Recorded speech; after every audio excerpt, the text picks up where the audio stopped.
തമിഴ്നാട്ടിലെ ആദ്യത്തെ ഒരു സിറ്റി നമുക്ക് കിട്ടിയിരിക്കുകയാണ്.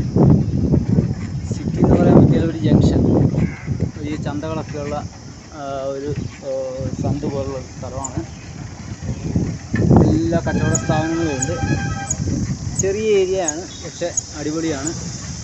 അപ്പം നമ്മളിങ്ങനെ ഈ വഴിയെ പോവുകയാണ്. ഇപ്പോൾ രവി ടീ സ്റ്റാൾ ഇവിടെ കണ്ടാണ്. അപ്പോൾ നാഷണൽ ഹൈവേയിലോട്ട് നമ്മൾ കയറുകയാണ്. അതിന് വടക്കോട്ടാണ് എനിക്ക് പോകുന്നത്.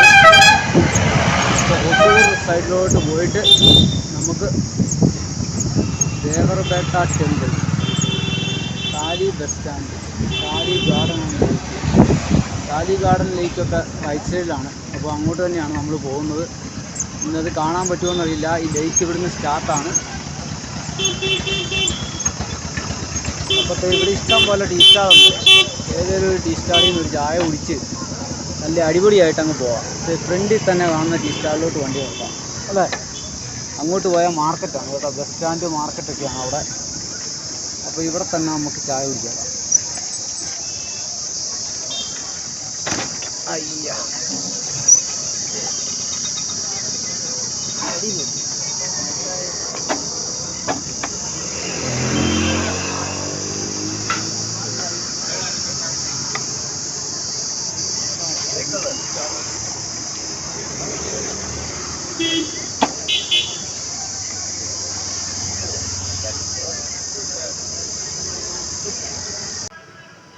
ഹലോ, നമസ്കാരം. ജോപ്പൻ്റെ യാത്രയുടെ പുതിയ അധ്യായത്തിലേക്ക് ഏവർക്കും സ്വാഗതം.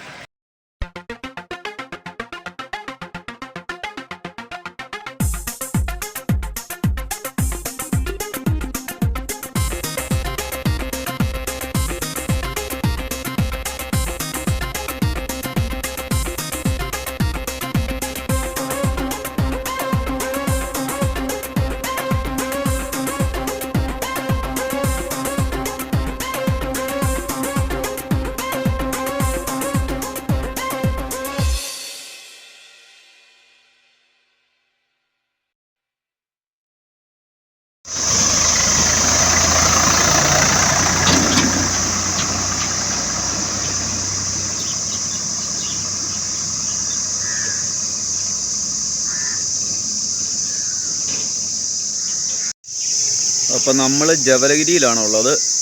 അപ്പോൾ ഇന്നത്തെ യാത്ര ഇവിടുന്ന് ആരംഭിക്കുകയാണ്. ഇന്നലെ ഒരു 6 മണിയായപ്പോൾ ഞാനിവിടെ 5 മണി കഴിഞ്ഞപ്പോൾ ഇവിടെ വന്നതാണ്.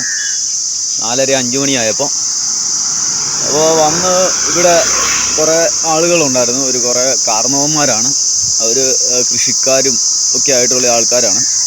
അപ്പോൾ അവർ വന്ന് എന്നെ ഇവിടെ വിളിച്ച് ആദ്യമേ തന്നെ ഒരു ചായയൊക്കെ തന്നു. ഞാൻ ഈ വഴിയിലാണ് വന്നത്. കാട്ടിൽ നിന്നും നമ്മൾ ക്രോസ് ചെയ്ത് ജവലഗിരിയിലോട്ട് അവിടെ ഒരു അഗ്രഹാരം എന്നൊക്കെ ഉള്ള ഒരു ഇതുണ്ട്, ഒരു ഊരുണ്ട്. ഈ വഴിയാണ് നമ്മൾ വന്നത്. ഇത് കണ്ടോ, വാഗയൊക്കെ പൂത്ത് നിൽക്കുന്നത്. നമ്മളെല്ലായിടത്തും കാണുന്നത് പോലെ വാഗ പൂത്ത സമയമാണ്. അപ്പോൾ ഈ വഴിയാണ് ഞാൻ വന്നത്. വന്നപ്പോഴത്തെ ഈ ഓപ്പോസിറ്റ് കടയിൽ കുറേ കാരണവന്മാർ ഇരിപ്പുണ്ടായിരുന്നു. അവർ നമ്മളെ വിളിച്ച് കാര്യങ്ങളെല്ലാം സംസാരിച്ച്. ഇത് തളി ലേക്കാണ്, ഈ എൻ്റെ ഫ്രണ്ടിൽ കാണുന്നത് തളി ലേക്ക്. അവിടെ ബോട്ടിംഗ് ഒക്കെ ഉണ്ടെന്ന് ഇവിടെ എഴുതി വച്ചിരിക്കുന്നുണ്ട്. അപ്പോൾ നമ്മൾ തമിഴ്നാട്ടിലോട്ട് കയറിയിട്ട് ഏകദേശം ഒരു 15-20 കിലോമീറ്ററായി. അപ്പോൾ 20 കിലോമീറ്ററിന് മുകളിലായി. അപ്പോൾ നമ്മൾ ഈ വഴിക്കാണ് പോകേണ്ടത്. ഹൊസൂർ റൂട്ടിലാണ് പോകേണ്ടത്. ഹൊസൂറിലേക്ക് 27 കിലോമീറ്റർ ഉണ്ട്. പക്ഷേ ഹൊസൂർ വരെ പോകേണ്ട. അതിനു മുമ്പ് നമുക്ക് തിരിച്ചു പോകണം. തിരിച്ച് ഊട്ടി റോഡിലോട്ട് പോകണം. എന്നിട്ട് സേലം അങ്ങനെ കയറി പോകാനാണ് എൻ്റെ പ്ലാന്. അപ്പോൾ ഈ റൂട്ടിൽ വരുമ്പോൾ ഇന്നലെ ഒരു സംഭവം ഉണ്ടായി. ഇന്നലെ നൈറ്റ് ഞാൻ കിടക്കാൻ വേണ്ടിയിട്ട് ഈ കടയുടെ സൈഡിൽ കൊണ്ടുപോയി സൈക്കിൾ ലോക്ക് ചെയ്തിട്ട് ആ കല്ലിൽ കയറി കിടക്കാമെന്ന് വെച്ച് ചെന്നതാണ്. അപ്പോൾ ആ കടയുടെ ഓണർ അയാൾ രാവിലെ തുറക്കുമെന്നും പറഞ്ഞുകൊണ്ട് വലിയ പ്രശ്നം നടക്കുന്നു. ഇതുവരെ വന്ന് തുറന്നിട്ട് പോലുമില്ല. പക്ക അടുത്തുള്ള കടയിലൊക്കെ ആൾക്കാർ കച്ചവടം തുടങ്ങിയിട്ട് നേരം കുറയായി. ഏതായാലും പ്രശ്നമൊന്നുമില്ല. അത് കഴിഞ്ഞ് ഞാൻ പറഞ്ഞ് ഇത് ഒരു ബസ് സ്റ്റോപ്പാണ്, അവിടെയാണ് പിന്നെ കിടന്നത്. കാരണം ഇവിടെ പെട്രോൾ പമ്പൊക്കെ 7:30-8 മണിയാകുമ്പോൾ അടയ്ക്കും. പിന്നെ അവിടെ ചെന്ന് യോജിച്ചിട്ട് വലിയ പ്രയോജനമൊന്നുമില്ല. കാരണം ഒന്നാമതെ അവിടെ ആളൊന്നും കിടക്കുകയാണ്. ഇത് ടൗൺ ഏരിയ ആയതുകൊണ്ട്. ഇവിടുത്തെ ഒരു ചെറിയ ടൗണാണ് കേട്ടോ ഇത്. അങ്ങോട്ട് പോയി കഴിഞ്ഞാൽ മൊത്തം കൃഷിസ്ഥലങ്ങളാണ്. നമ്മൾ ഇന്നലെ വന്നിരുന്ന വഴിയിൽ കണ്ടാണ്. പക്ഷേ ഇവിടുന്ന് കുറച്ചുകൂടെ ദൂരം മുമ്പോട്ട് പോയി കഴിഞ്ഞാൽ റോസത്തോട്ടങ്ങളും പൂക്കളുടെ ഒരു തോട്ടങ്ങളാണ്. അപ്പോൾ നമ്മൾ രാവിലെ തന്നെ പുറപ്പെടുകയാണ്. ഇനി അടുത്ത പെട്രോൾ പമ്പ് നോക്കണം. പ്രഭാതകൃത്യങ്ങളൊന്നും നടന്നിട്ടില്ല, ആകപ്പാടെ പല്ല് തേച്ചതേ ഉള്ളൂ. അപ്പോൾ ശരി, നമ്മുടെ ഡ്രസ്സൊക്കെ ഒന്ന് മാറേണ്ടതുണ്ട്. ഇന്നലെ ഏതെങ്കിലും പെട്രോൾ പമ്പിലായിരുന്നെങ്കിൽ ഒന്ന് വാഷ് ചെയ്തിടാമെന്നൊക്കെ വിചാരിച്ചാണ്, പക്ഷെ നടന്നില്ല. അപ്പോൾ ശരി, യാത്ര സ്റ്റാർട്ട് ചെയ്യുകയാണ്. തമിഴ്നാട്ടിലൂടെയുള്ള രണ്ടാമത്തെ ദിവസത്തെ യാത്ര. അതായത് ഇന്നലെ നമ്മളിങ്ങോട്ട് പ്രവേശിച്ചതേ ഉള്ളൂ, പക്ഷേ ഇന്നത്തെ യാത്രയാണ് തമിഴ്നാട്ടിൽ കൂടെ ആദ്യമായിട്ടുള്ള യാത്ര. അപ്പോൾ തമിഴ്നാട്ടിലെ കാഴ്ചകൾ നമ്മൾ തിരുനെൽവേലി വരെയൊക്കെ നമ്മൾ നമ്മുടെ നാട്ടിൽ നിന്ന് പോയി കണ്ടിട്ടുള്ളതാണ്. പക്ഷേ തമിഴ്നാടിൻ്റെ ഈ സൈഡിലത്തെ, അതായത് വടക്കൻ സൈഡിലെ കാഴ്ചകളുമായിട്ടാണ് നമ്മൾ ഇന്ന് സ്റ്റാർട്ട് ചെയ്യുന്നത്. അപ്പോൾ ശരി, നമ്മുടെ യാത്ര തുടരുകയാണ്.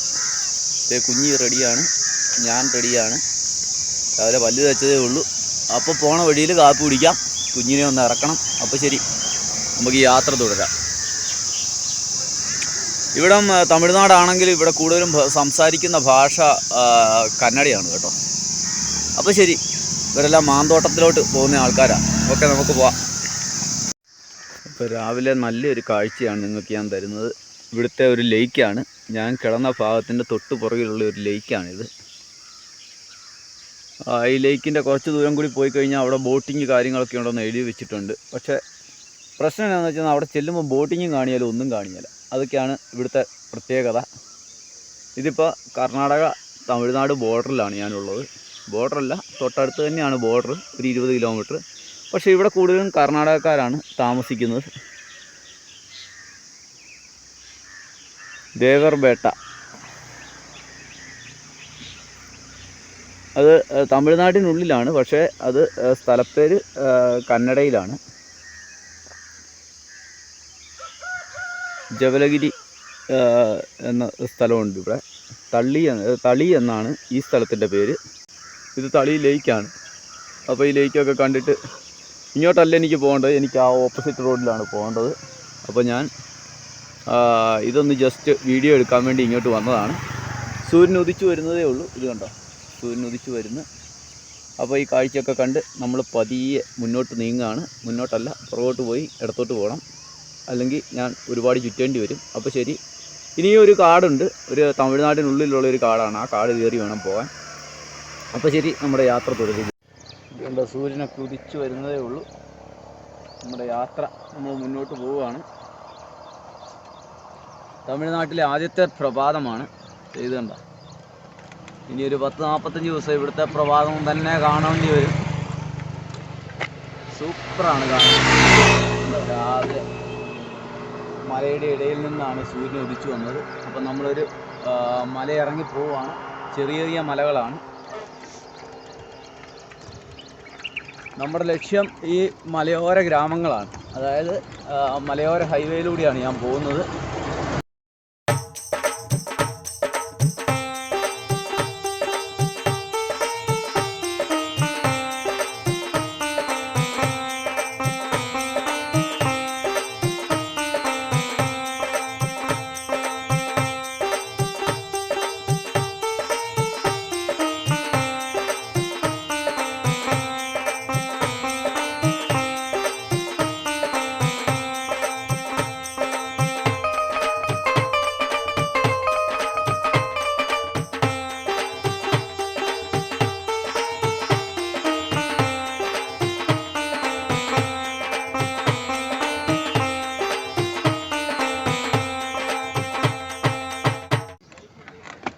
എല്ലാം ഓരോ ഹള്ളികളാണ്. ഹള്ളികൾ ഒരു 10 വീട്, അല്ലെ ഒരു 15 വീട്. അതൊരു ചെറിയ പ്രദേശമാണ്. അത് മിക്കവാറും കുടുംബക്കാരായിരിക്കും. ഞാൻ ഇന്നലെ പറഞ്ഞ പോലെ തന്നെ അവരുടെ കുടുംബക്കാരുടെ ചെറിയ സ്ഥലങ്ങളാണ്. പിന്നെ കൂട്ടുകുടുംബമാണ് ഇപ്പോഴും പലയിടത്തും. അവരുടെ കൃഷിസ്ഥലങ്ങൾ കൂടുതലും മൾബറി കൃഷി, പട്ടുനൂൽ കൃഷിയൊക്കെയാണ് ഈ പ്രദേശത്തും കാണപ്പെടുന്നത്. പിന്നെ പശു വളർത്തലാണ് പ്രധാനം. പൂക്കൃഷി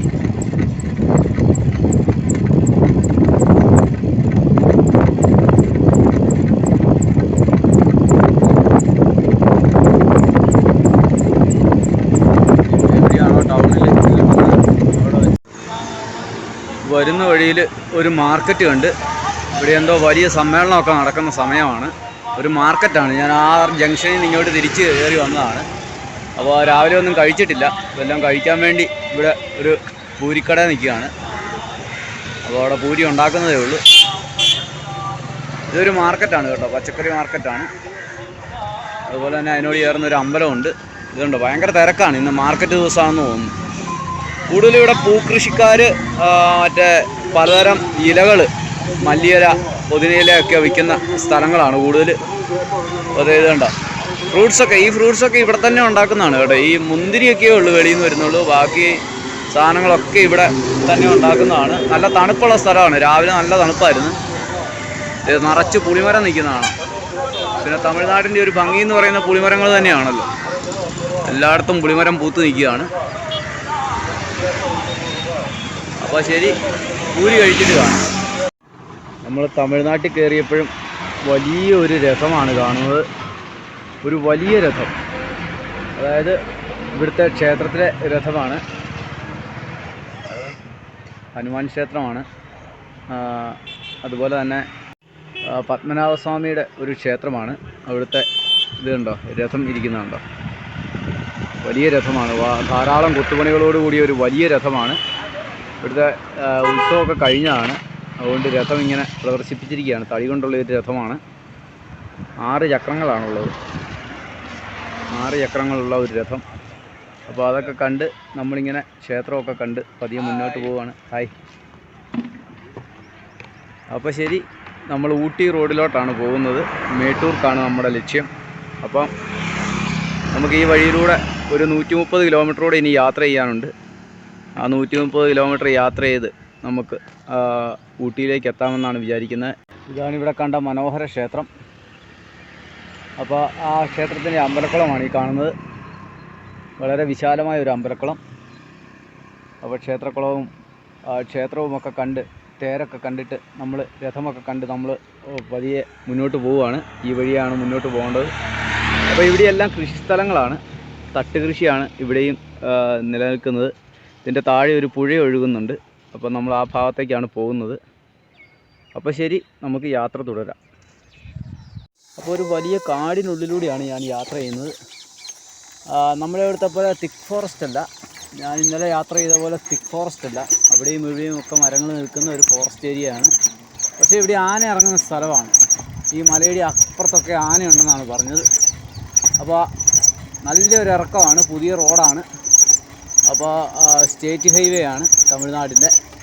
അപ്പോൾ തമിഴ്നാടിൻ്റെ ഊട്ടി ഭാഗത്തേക്കാണ് ഞാൻ പോകുന്നത്. പക്ഷേ എനിക്ക് ബാംഗ്ലൂരിൽ നിന്ന് നേരെ ഊട്ടിക്ക് പോകാമായിരുന്നു. പക്ഷേ ബന്ദിപ്പൂർ വനമുള്ളതുകൊണ്ട് നമുക്ക് അത് സാധിക്കില്ല. ഏകദേശം 200 കിലോമീറ്റർ ചുറ്റിയാണ് ഞാൻ ഊട്ടിയിലേക്ക് പോകുന്നത്. അതുകൊണ്ട് എനിക്ക് മനോഹരമായ കാഴ്ചകളാണ് കിട്ടുന്നത്.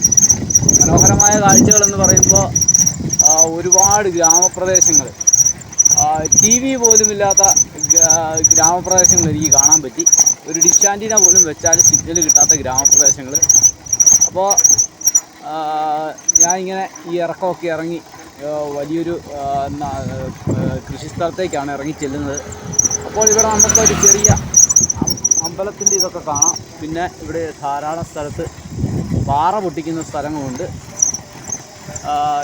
ഇതുണ്ട്, ഇവിടെയൊക്കെ പാറ പൊട്ടിച്ചിട്ടിരിക്കുകയാണ്. പാറ പൊട്ടിക്കുക എന്ന് പറഞ്ഞാൽ വെറും കല്ലാണ്. ജസ്റ്റ് JCB കൊണ്ട് ഇളക്കിയെടുക്കാവുന്ന കല്ലുകളാണ് കൂടുതലും. പിന്നെ ചിലതൊക്കെ വലിയ പാറകൾ, അതായത് ഉരുളൻ പാറകൾ പൊട്ടിച്ചെടുക്കുന്നു.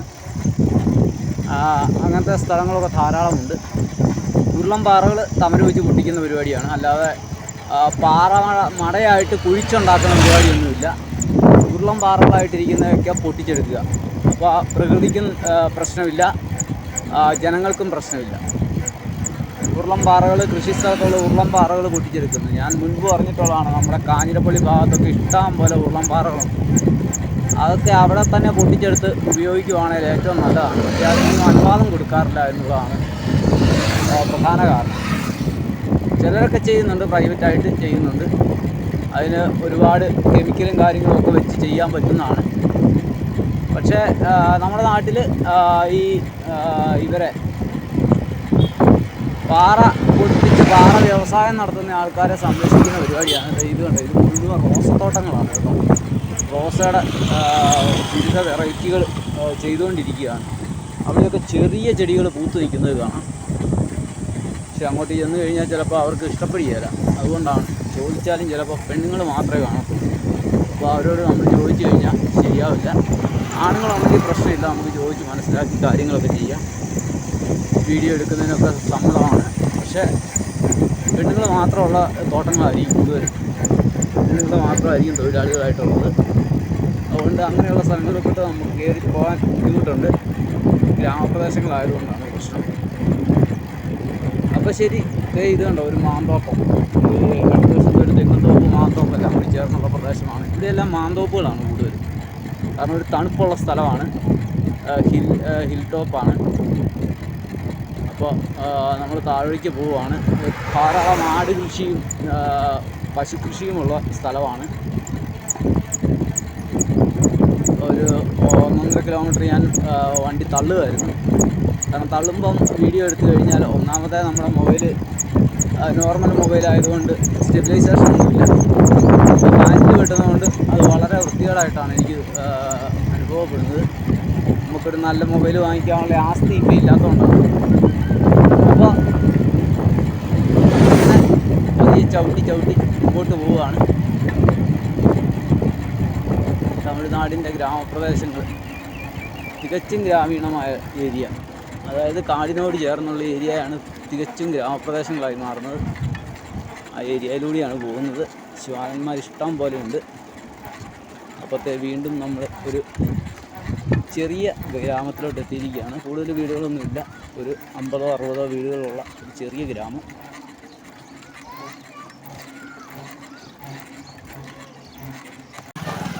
ചെറിയൊരു ഗ്രാമം. അവിടെ ഒരു 4-5 കടകൾ, ഒരു ബാർബർ ഷോപ്പ്,